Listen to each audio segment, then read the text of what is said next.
Pada zaman dahulu, ada sebuah istana yang indah di negeri antah berantah. Di istana yang megah ini, hiduplah ratu yang paling cantik. Ratu punya satu permohonan agar dia bahagia, yaitu ingin memiliki bayi perempuan yang cantik. Suatu hari di musim dingin, saat ratu menjahit di dekat jendela, dia tiba-tiba tertusuk jarum. Dia segera mengusap darahnya dengan selembar kapas, dan saat itu dia mengucapkan permohonan. Aku berharap punya bayi perempuan yang kulitnya seputih salju, matanya lebih cerah dari permata paling berkilau, bibir semerah ceri, dan hatinya penuh sukacita. Dan suatu hari, permohonan ratu baik itu menjadi kenyataan. Dia melahirkan seorang bayi perempuan yang cantik.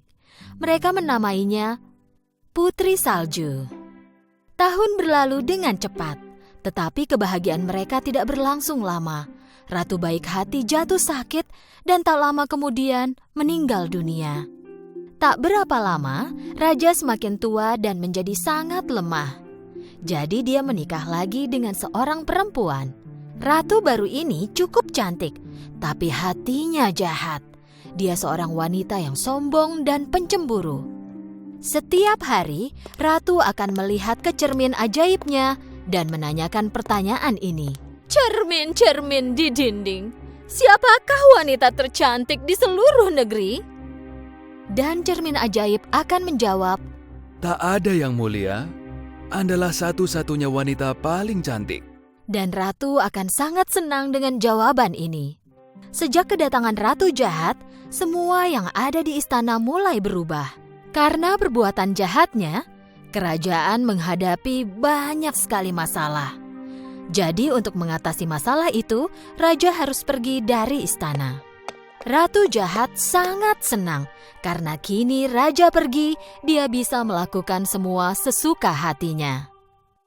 Tahun berlalu dengan cepat dan Putri Salju tumbuh menjadi gadis yang cantik. Di tempat yang tak terlalu jauh, seorang pangeran tiba-tiba melihat bayangan Putri Salju di sungai tempat dia minum air. Dia segera melihat sekeliling, tetapi tidak melihat seorang pun selain burung-burung di atas kepalanya. Pada suatu hari, ratu berada di depan cermin ajaibnya lagi. Cermin-cermin di dinding, siapakah yang tercantik di seluruh negeri? Cermin menjawab, Begini, maaf, tapi bukan Anda ya ratuku. Putri Saljulah wanita tercantik. Ratu sangat marah ketika mendengar jawaban cermin ajaib. Dia segera memanggil pemburu favoritnya dan memberi perintah yang menakutkan. Bawalah Putri Salju ke hutan dan ambil jantungnya untukku.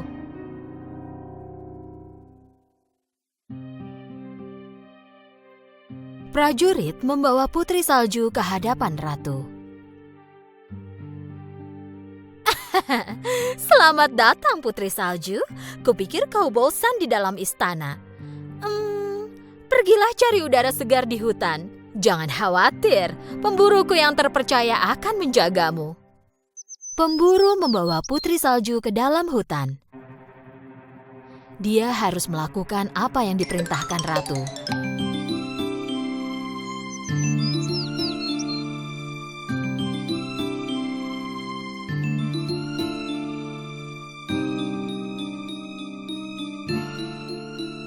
Tapi melihat Putri Salju yang berhati murni dan baik itu, pemburu tidak dapat melukainya. Pemburu memperingatkan Putri Salju agar jangan kembali ke istana. Saat matahari terbenam, dia meninggalkan Putri Salju di hutan dan kembali ke istana. Putri Salju sangat takut di hutan gelap itu sendirian. Dia duduk di bawah pohon dan mulai menangis. Sampai akhirnya, dia tertidur. Di pagi harinya, Putri Salju terbangun oleh kicauan burung dan banyak sahabat hewan kecil yang mengelilinginya. Karena hewan-hewan ini tahu dan mencintai Putri Salju, mereka menunjukkan jalan padanya. Mereka membawa Putri Salju ke rumah mereka yang juga sekecil tubuh mereka. Dengan ragu, Putri Salju membuka pintu. Semua yang ada di dalam rumah itu berukuran sangat kecil dan berantakan. Putri Salju tak bisa menebak siapa pemilik rumah itu, tapi dia tak punya tempat tujuan lain. Jadi dia memutuskan untuk bersih-bersih.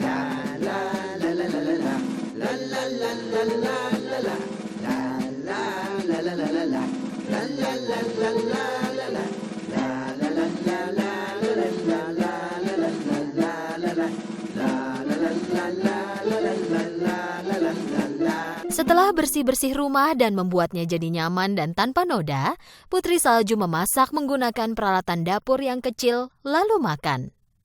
Di rumah ini, sama seperti barang lainnya, tempat tidurnya juga berukuran kecil. Tapi Putri Salju sangat lelah.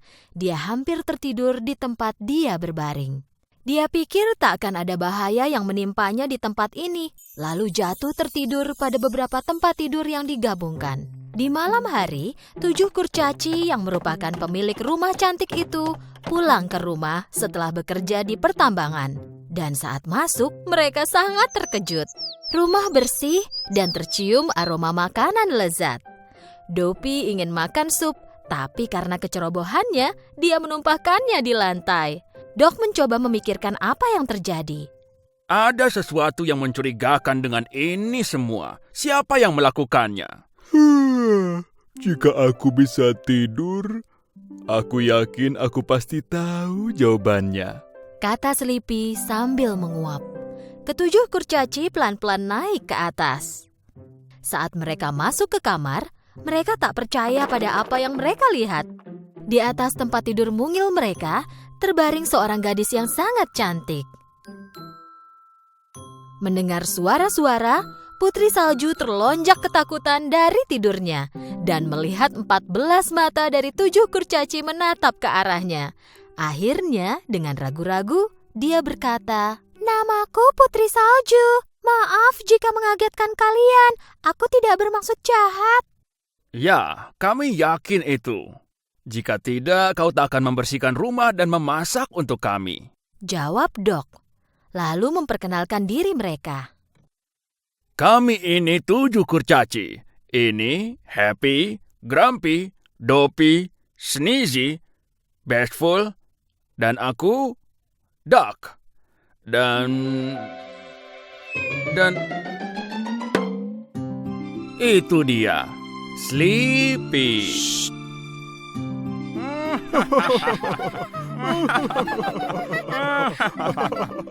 Putri Salju senang sekali karena punya 7 orang teman lagi yang menyenangkan.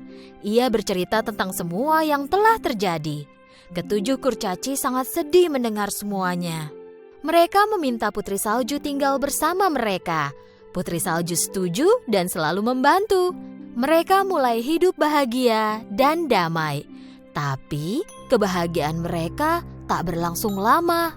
Suatu hari, Ratu menanyakan pertanyaan yang sama ke cermin ajaibnya. "Cermin-cermin di dinding, siapakah wanita tercantik di seluruh negeri?" Jawaban cermin masih sama. Begini, maafkan aku, tapi bukan Anda yang mulia. Putri Salju, dialah yang tercantik dari semuanya. Tapi Ratu pikir Putri Salju sudah meninggal. Ratu sadar bahwa jantung yang pemburu bawakan sebenarnya jantung rusa dan memutuskan untuk melakukannya sendiri kali ini. Pagi hari yang menyenangkan di rumah 7 kurcaci. Putri Salju mengantar kurcaci bekerja dengan ciuman di pipi mereka. Dok mengulangi peringatannya seperti biasa.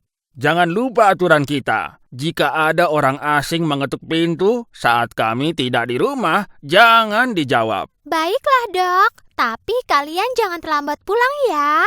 Saat Putri Salju menyiapkan makan malam, terdengar ketukan di pintu. Dia tak mengira kurcaci akan pulang jam segini. Siapa itu? Dok, apa itu kalian?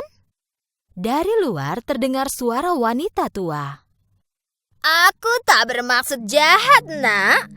Tolong buka pintunya. Melalui lubang pintu, Putri Salju melihat wanita tua malang di luar yang dia pikir tak mungkin menyakitinya. Jadi dibukanyalah pintu. Oh, gadis cantik. Aku ini wanita tua yang kebetulan lewat. Jika kau berikan semangkuk sup, aku akan sangat berterima kasih. Putri Salju membawa masuk wanita tua itu dan menawarkan semangkuk sup panas.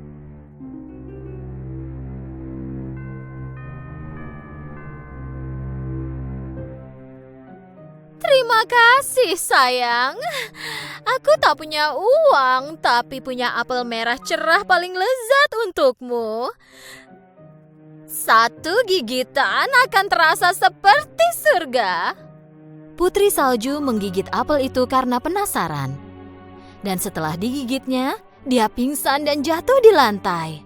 Wanita tua itu tak lain adalah ratu jahat yang menyamar. Dan apel itu bukanlah apel surga, tapi apel beracun. Bahkan satu gigitan cukup untuk membuat Putri Salju tertidur, yang membuatnya tidak pernah bisa bangun lagi.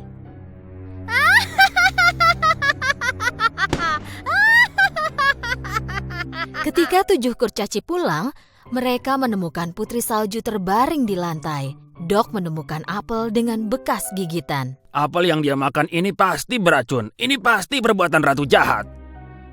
Putri Salju sangat cantik meski tertidur. Kurcaci menaruhnya di dalam kotak kaca yang terbuat dari permata mulia. Dan mereka menaruhnya di atas bukit di mana semua temannya di hutan bisa melihatnya.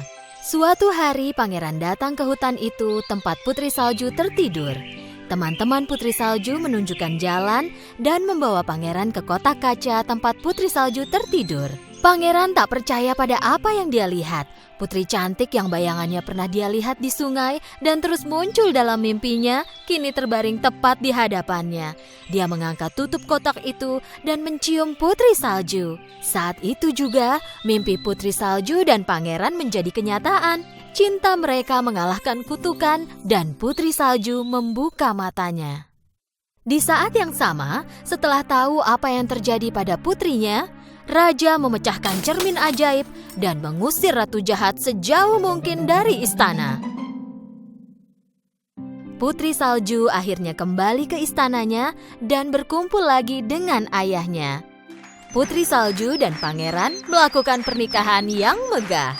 Raja, Putri Salju, pangeran, dan 7 kurcaci, mereka semua hidup bahagia selamanya.